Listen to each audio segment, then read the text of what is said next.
Bonjour à toutes et à tous. Donc, je suis Aurélie Mézières, maire de la commune de Plessé. Donc, Plessé, c'est une commune rurale de 5400 habitants qui est située au nord du département de Loire-Atlantique. Donc, je suis maire depuis 2020.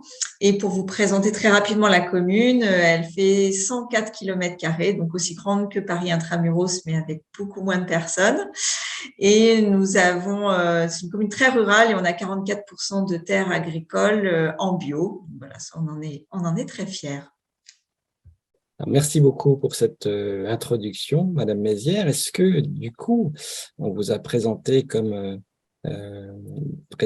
ayant des démarches citoyennes originales? Est-ce que vous pouvez nous les présenter, ces fameuses démarches citoyennes que vous avez mises en place au sein de votre commune?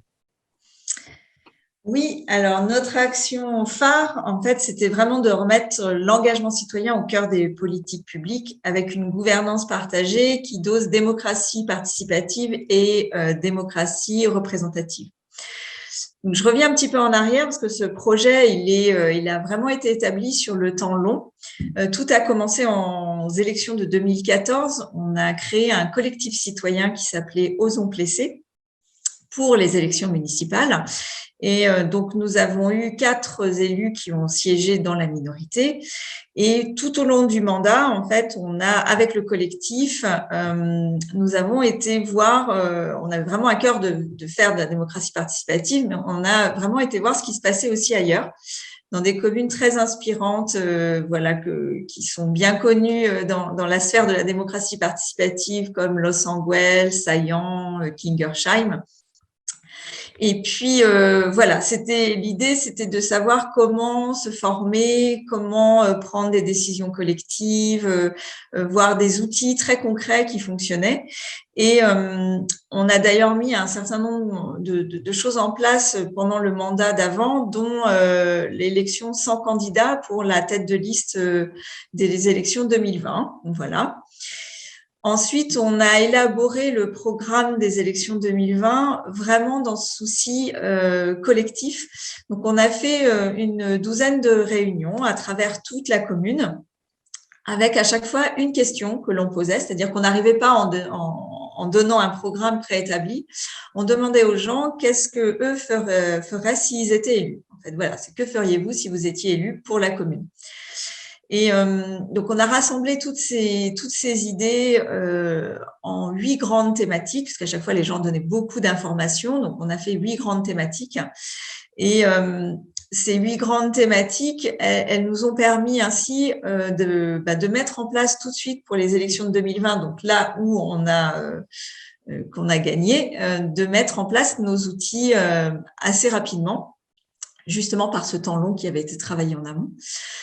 Donc, on a mis en place notre projet de gouvernance partagée. Donc, il y a d'un côté, comme je disais, la démocratie représentative. Donc là, on a mis des outils comme la maire peut pas engager des dépenses supérieures à 40 000 €. Donc, ça veut dire que le conseil municipal aussi, même s'il y a des sujets qui reviennent régulièrement, c'est le conseil municipal qui décide.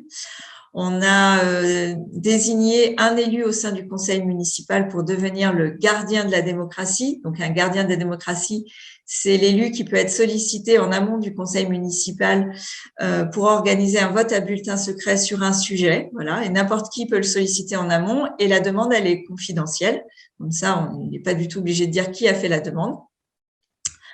On se permet aussi de prendre un délai de réflexion d'un mois, 1 mois et demi, enfin en tout cas entre chaque conseil municipal, quand un sujet n'est pas assez travaillé, où il y a trop de questions, voilà, ça repart en travail et on en reparle le conseil municipal d'après. On a partagé les indemnités, voilà, chaque élu du conseil bénéficie d'une indemnité, alors qui va de 100 € pour un conseiller jusqu'à 1 600 € pour la maire. Et on a réservé un temps de parole aussi pour les habitants en fin de conseil municipal. Voilà, toujours avec des questions d'intérêt général, ça c'est très important. Voilà, donc ça c'était le côté représentatif et on a encore agrémenté d'autres outils, mais que je ne vais pas détailler aujourd'hui. Et de l'autre côté, donc il y a tout ce qui est démocratie participative, qui pour nous est vraiment essentiel, donc de remettre les citoyens au cœur des politiques publiques et de permettre à chacun aussi de s'impliquer en fait dans les projets communaux avec le temps et l'envie qui lui va, de permettre aussi de mieux adapter les objectifs et la mise en œuvre des politiques publiques vis-à-vis des besoins des citoyens et de l'intérêt général. C'est toujours le bien commun qui prévaut. De voir aussi tous les dysfonctionnements et les points d'amélioration de ce qu'on fait. En fait, il y a une phase d'évaluation qui est importante et qui doit se faire aussi avec les citoyens, et puis redonner confiance tout simplement aux instances publiques et politiques. Donc, un des éléments phares qu'on a mis en place, donc toutes les commissions municipales n'existent pas chez nous. Elles ont été remplacées par des comités consultatifs. Ces comités consultatifs sont composés d'élus et de non-élus. Donc, les non-élus, on les a appelés les VIP, les volontaires investis APLC. Et tout habitant peut devenir VIP à partir de 14 ans. Bon, c'était important pour nous que la jeunesse soit représentée. Il y a un conseil municipal des enfants, mais voilà, à partir de 14 ans, on peut rentrer dans les comités. Et on a cadré aussi le rôle des VIP en créant, on l'a fait dès le début, en créant une charte d'engagement et de confidentialité. Et nous avons mis, par exemple, dedans un engagement d'un minimum d'1 an, sachant que les gens peuvent… voilà, c'était pour donner une idée, parce que c'était souvent une question qui revenait, pour combien de temps on s'engage.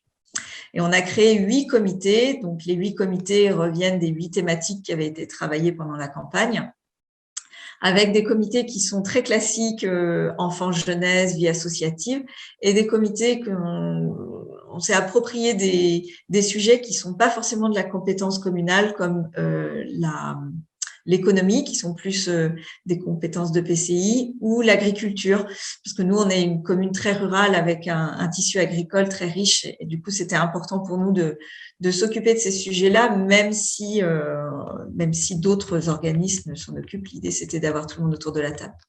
Donc, chaque comité est piloté par un binôme ou un trinôme, un adjoint et un ou plusieurs conseillers délégués. Et on a un nombre illimité de volontaires investis APLC.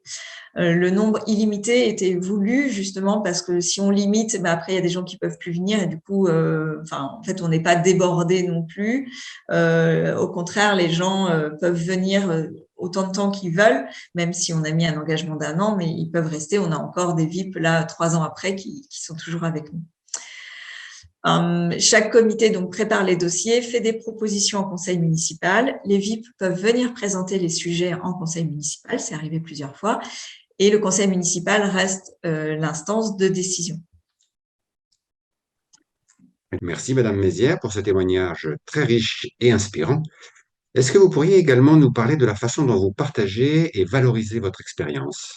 Eh bien, justement, donc je pense qu'à Plessé, on a mis beaucoup de choses en place, mais on n'est ni la solution et encore moins l'exemple. On est juste une proposition qui est liée vraiment à notre territoire. On disait au départ, on a été voir ce qui se passait ailleurs. Voilà, on n'a rien inventé, mais on l'a adapté au territoire, à l'histoire, aux personnes, voilà. Et ça, pour nous, c'est vraiment très important. Et on a à cœur de transmettre et d'essaimer justement ce que nous faisons, non pas en disant voilà, il faut faire pareil, mais en tout cas, voyez, il y a des choses qui existent, ça fonctionne, c'est simple. C'est simple. En tout cas, c'est une volonté politique de faire autrement, et ça fonctionne. Et comment les uns et les autres peuvent s'approprier. Donc, on se voit vraiment en rôle de passeur, comme on a été inspiré par les uns, et de pouvoir inspirer d'autres. Donc, en tout cas promouvoir notre façon de faire, on a candidaté à plusieurs labels. On a candidaté au prix de la participation et de la concertation en 2021, où on a obtenu 4 étoiles, enfin la plus haute distinction pour tout le travail qu'on avait mené. Et puis on a aussi obtenu le label Ville citoyenne. Donc ça, c'est un label qui existe depuis peu, parce qu'on a été les premiers l'année dernière, enfin on était 26, je crois, villes à avoir reçu ce label, et qui s'organise autour d'actions vraiment locales et en faveur de 7 piliers citoyens. Donc voilà, être une commune citoyenne, il s'agit d'être compréhensible, donc de clarifier les fonctionnements et les compétences voilà, du territoire et des élus, d'être transparent, donc renforcer la confiance à l'égard des décisions, d'être collaborative, d'être solidaire, d'être valorisante, inclusive et engagée. Donc en fait, c'est un label qui est assez exigeant, même très exigeant sur beaucoup d'aspects, mais ça permet déjà, de faire un tour d'horizon de ce que nous, on est capable de faire, de se remettre en cause. Et puis après, voilà, ça donne une lecture qui est vraiment intéressante et globalisante. Donc tous ces labels, ils permettent voilà de mettre en avant en fait ce que l'on fait, mais c'est pas pour dire qu'on est les meilleurs, c'est justement pour dire regardez, il y a des exemples, des propositions et vous pouvez vous en emparer et ça fonctionne. Écoutez, c'est en tout cas beaucoup de pratiques et de pratiques très intéressantes qui peuvent être utilisées aussi ailleurs. En tant que président de l'association Sens Civique qui a pour objet de développer la citoyenneté et l'engagement citoyen au cœur de notre ville et de notre agglomération, ça nous donne évidemment beaucoup d'exemples. Qu'est-ce que vous pourriez dire en guise de conclusion, Madame Mézières, par rapport à ce témoignage? Eh bien, je dirais, réenchantons la politique, osons expérimenter, changeons notre regard sur les pratiques telles qu'elles sont. Il n'y a pas de mauvaise ou de bonne solution, il faut voilà, essayer. Des fois, ça fonctionne, des fois, ça fonctionne pas bien et c'est pas très grave. Justement, il faut analyser le pourquoi et puis rebondir. Mais voilà, nous, on dit très souvent au sein de l'équipe, seul on va plus vite et ensemble on va plus loin. On en est vraiment persuadé que c'est collectivement et tous ensemble, pas les élus d'un côté, les agents de l'autre et les habitants. Non, c'est vraiment tous ensemble qu'on va écrire un avenir commun. Et je vous invite très chaleureusement dans notre commune, si vous voulez discuter un peu plus longuement de tout ce parce que j'ai vraiment été très brève sur tout ce qu'on a mis en place. Donc, je lance l'invitation aux élus de venir discuter avec nous. Nous serons ravis de les rencontrer. Eh bien, merci beaucoup. Votre message est communiqué.